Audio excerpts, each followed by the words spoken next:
So we are going to learn scientific notation, and scientific notation is used to write really, really big numbers or really, really small numbers in a format that's easy to work with.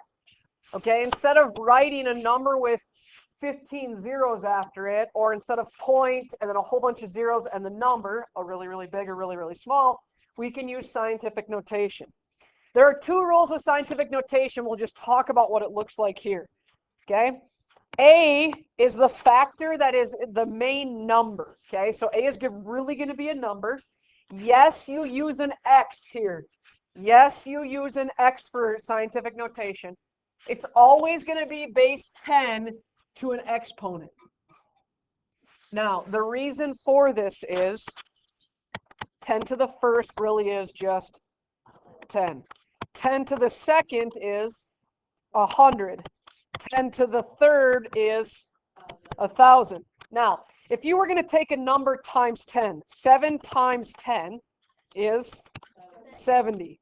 7 times 100 is, so really when you multiply by 100, you move that decimal. Does that make sense? Or when you multiply by 1,000. So base 10 is really decimal movement. So that's why it's always a base of 10. But there are two rules for scientific notation. Rule number 1. A must be greater than or equal to 1, but less than 10. A must be greater than or equal to 1, but less than 10. In easier terms, there can only be one digit to the left of the decimal place. You could have 1.6. You could have 3.297. You cannot have 12.5. You cannot have 0.32. Follow me? Your number has to be larger than or equal to 1, but less than 10. You can only have one digit in front of the decimal. And then the second rule is that n is an integer. Now somebody remind me what an integer is.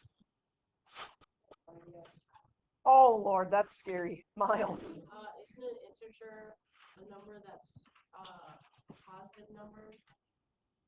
That's not a fraction. Close. Catcher? Isn't it like a whole number that's either positive or negative? Yeah, so the only difference is it can be negative. Okay, but you're not going to deal with decimal coefficient or decimal exponents today. You're not going to deal with fractions. They are whole numbers, but they can be positive and or negative. Okay? So the first part of this is just going to have us write numbers in scientific notation. So instead of us writing this out, I don't want to write all these decimals. All these zeros. Currently, where is my decimal point located? At the end. If it's not written there, it's really located at the end. Okay? The first question you ask yourself is my number greater than 1 or less than 1? Definitely greater than, right? So because my number is greater than 1, that tells me I'm going to have a positive exponent. Because your number is greater than 1, it means you're going to have a positive exponent. All right, now I need to decide where I need to place my exponent. Following the rules of scientific notation say my number is to be greater than or equal to 1, but less than 10. AKA Ms. Hoff says only one digit can be in front of the decimal. Where should I place my decimal for proper scientific notation? Miles? 2.01. Very good. We're going to stick this between the 2 and the 0. Now, I'm going to bring down 2.01. I don't need to bring those other zeros. This 0 is important because it's got to hold the place of the 1, yes? But all those other zeros, not necessary. Times 10 to the, how many swoops or decimal movements are between our two decimal points there? 1, 2, 3, 4, 5, 6, 7, 8. And we said it was going to be a positive 2.01 times 10 to the 8. A common mistake with scientific notation is to count zeros. Do not count zeros. It is decimal movement. Okay, let's look at our next one. Do you see where your decimal is on this one? Between my zeros. First question I ask myself, is my number greater than 1 or less than 1? Less than 1. What do you think that tells me? I have a negative exponent. Where should I place my decimal? Between the 5 and the 1. Oh my, I just closed out of my notes. Between the 5 and the 1. So really I have 5.1 times 10 to the what? Negative 5. You're just counting between your two decimal points. Count your swoops. Don't count zeros. It is decimal movement. See if you can do the next two on your own.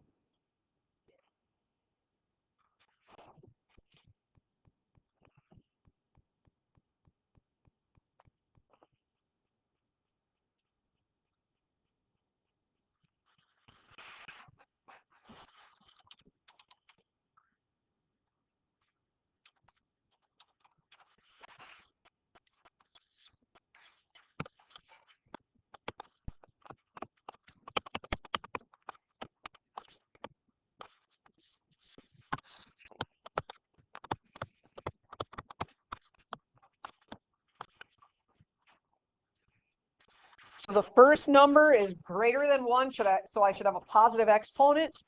6.87 times 10 to the 10th. 6.87 times 10 to the 10th. The next one is less than 1, which means I have a negative exponent. 7.25 times 10 to the negative 5th. So today, some of the questions they're going to ask you are just rewrite these. Now, in reality, are you going to have a lot of work to show on this? No, and I'm okay with that. So let's go the opposite direction now. What happens if I give you scientific notation and they want it in standard form, aka expand it out, whether it gets really big or really small? Now remember, up here we said if the number was greater than 1, it was a positive exponent. If the number was less than 1, it's a negative exponent. So when we're trying to write it in standard form, if it's a positive exponent, you move right. If it's a positive exponent, you move right. You're making the number larger. If it's a negative exponent, you move left. You're not making the number negative, but you're making the number smaller. You're adding zeros in front of the number. Okay, as simple as this should be, it screws people up. Okay, so I have 6.32 times 10 to the 9th. The power of 9 tells me what? It is not 9 zeros. We are not counting zeros. We're going to the right. We're going to the right. So I'm going to write 632 down here. Notice I didn't put my decimal point in there because I'm going to move my decimal point. So put your pencil between the 6 and the 3 and now move it 9 times to the right. 1, 2, 3, 4, 5, 6, 7, 8, 9. What do you put in those open swoops? Zeros. So I really have 6, 3, 2, and then 7 zeros. Technically, where is my decimal point? At the end. Miss Hoff doesn't care if you put commas in there. Alex is always going to pop up and say, this is the correct answer, but it's always standard practice for you to put a comma every 3 decimal places. Miss Hoff doesn't care. I don't care. Leave it. Okay? All right. 4 times 10 to the negative 7th. Negative 7 tells you we're going to the left. So I'm going to take my number 4. Technically, where is my decimal point? On the right side. I'm going 7 swoops to the left. 1, 2, 3, 4, 5, 6, 7. Now where is my decimal point? out front.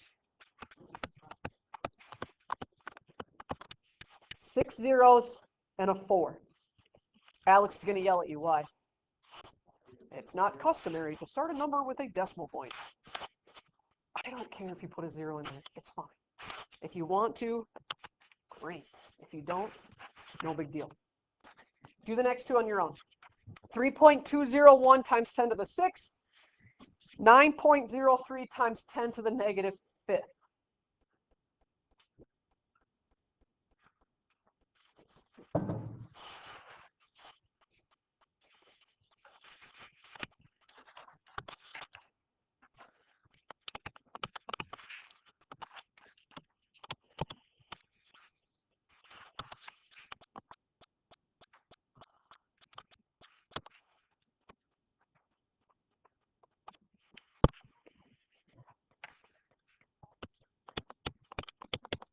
I got 3,201,000. So 3,201,000. And then I got 4 zeros in front of the 9. You want to try to figure out that place value? Hold on, it's off. Yell if you don't. Does this ring a bell? Because you should remember this part for sure. Okay? So you're really thinking, like, how does this really fit into our chapter? Like, this is way different than what we've been doing. Well, the reason it fits into our chapter is because now we're going to evaluate. And evaluate really means to make a calculation of this math operation. So what you notice here is you have a number written in scientific notation and another number written in scientific notation right next to each other. What math operation is that? Multiplication. So the reason that they put them in parentheses is to signify, here's one number, here's another number, now multiply them. So this is where it ties into chapter 7. Because we're dealing with a base of 10 and exponents, we have to use our laws of exponents. So just like back in 7.1, where we would regroup things, remember how we would regroup all our coefficients, all our base x, all our base y, all our base z? In this, we're going to still group that those front coefficients together and our base 10s together. So when I rearrange this, I'm going to take 3.5 times 7, my two front factors. Yes, scientific notation is an x. And then you're going to take your base 10s. 10 to the negative 3rd times 10 to the 5th. This work must be done in scientific notation. Do not write it out in standard form. Waste of time. Okay, grab your calculator. 3.5 times 7.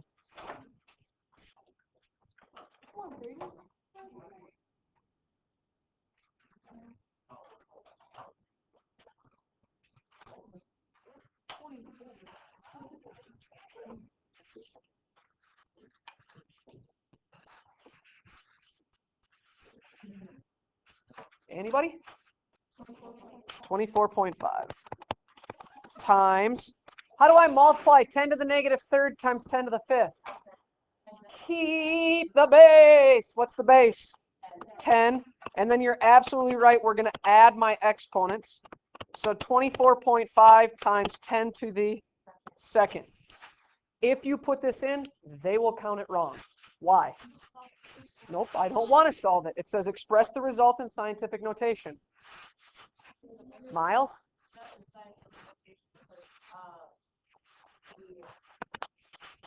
24.5, this must be 10, not 10. Very good. How many digits can be in front of your decimal point? 1. Everything you've done is correct, but this is not proper scientific notation. Okay? Here come dot diagrams or dash diagrams. This screws people up and they try to like make this rule in their head and you're going to get it wrong. So just make sure you understand it. All right? If I have a positive 2 exponent, which way would I technically move my decimal? To the right. So I have a decimal and I technically would move it to the right 2. Everybody follow what I did there? I'm just displaying what this would look like. I'm really supposed to move it to the right 2. But Miles just told me 24.5 can't be. What do I have to do with that decimal in order to make proper scientific notation? I got to go to the left here, yes? So my number becomes 2.45. Go to your dash diagram. Do the same thing with that decimal. Move it to the left. Now, if I want to get to the same spot, how many times from the blue dot am I going to have to move my decimal? Now, because there's another swoop there, my exponent really is going to become times 10 to the third. You're trying to produce the same number, but you have to have it with proper scientific notation. You have to understand how to move that. It's not always going to be like, oh yeah, just move it. Just add 1 to it. Not always going to be that way. All right, flip it over. If we're multiplying, guess what else we're doing? Oh, just kidding. I mean, I'm a little ahead of myself. Evaluate each product. 6.5 times 10 to the 12th times 8.7 times 10 to the negative 15th. So I need to regroup these. What's going together? 6.5 times 8.7. And what else? Very good. 10 to the 12th and 10 to the negative 15th. 6.5 and 8.7. What do I do? I actually multiply them.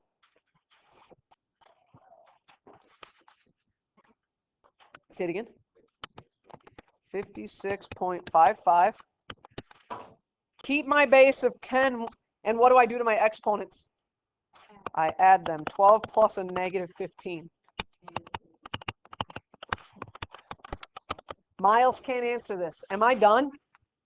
No. Okay. I have 2 digits in front of the decimal. Okay, here comes that dash diagram. According to my exponent, how many dashes do I need? 3. And are they to the left or the right of the decimal? They're to the left because it's negative. If I go down to my number, what do I need to do to that decimal to make proper scientific notation? Move it to the left. Everybody agree? So this would become 5.655. In your dash diagram, move it to the left. What happens? You don't need that guy anymore, do you? So how many dashes do you have now? 2, and which side are they on?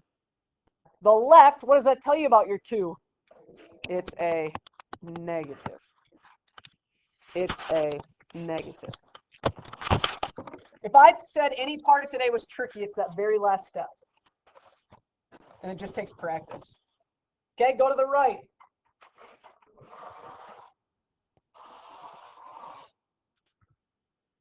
Here's another law we learned. When you raise a power to a power, when that 2's on the outside, it has to be shared with everything on the inside. Remember that? So I need to share it with that front factor. I need it to be 7.8 squared. And I need to share it with my base 10. 10 to the negative 4th squared. So we are actually going to take 7.8 and square it, and we get 60.84. And when I raise a power to a power, what do I do to those 2 exponents? Multiply. Negative 4 times 2 is negative 8. On your own, make that proper scientific notation. Use your dash diagram. Don't guess, or it's going to be a long assignment for you.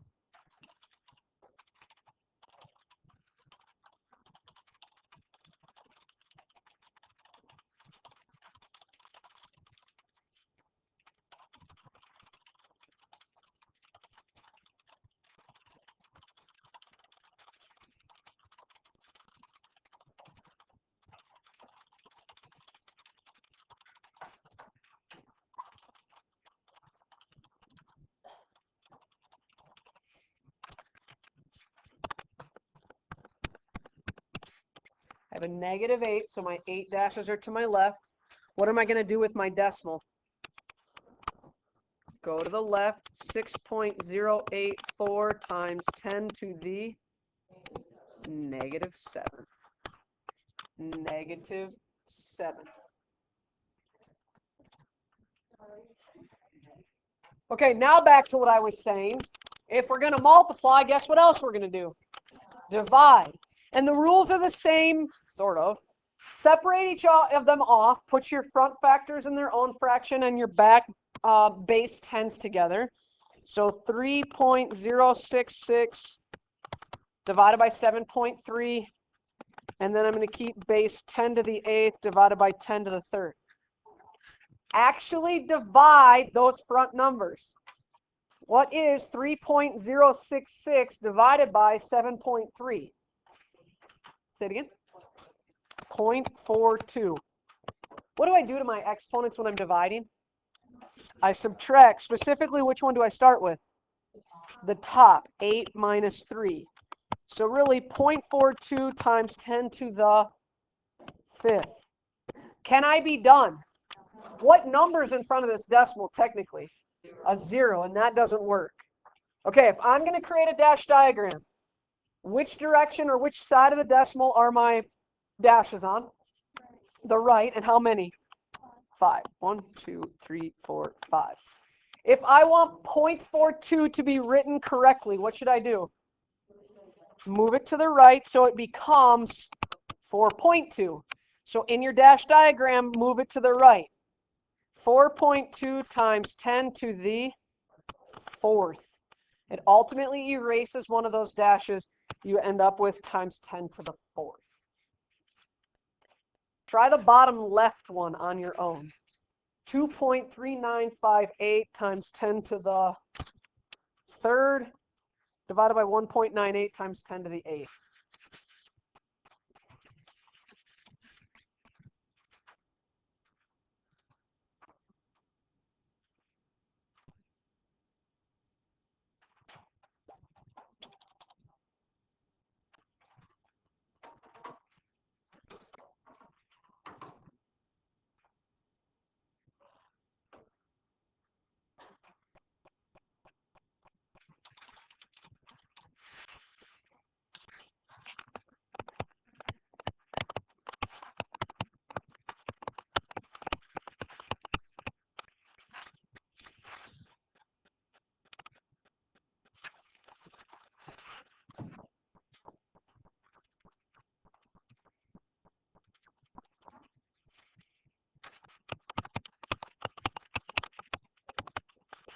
(1.21 times 10 to the negative 5th).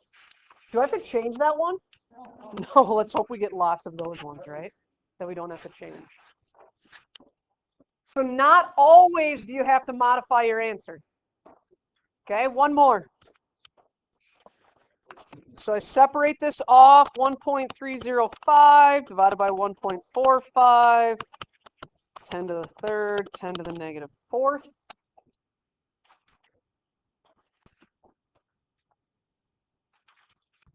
1.305 divided by 1.45.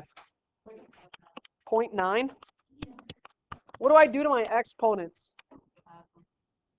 I subtract them. I subtract them. By definition, division means subtraction. However, when I subtract a negative 4, what do I end up doing? Adding, absolutely. 0.9 times 10 to the 7th. Can I leave that? No.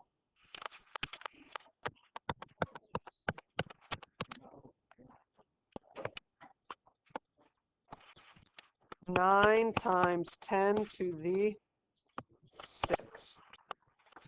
Could you put 9.0 times 10 to the 6th? Technically, yes. Everything that's on the front side of this, I understand you're probably not going to show any work on. But the stuff on the back side, you are going to have a little bit of work to show me. All right, 7-4 online is available for you to begin.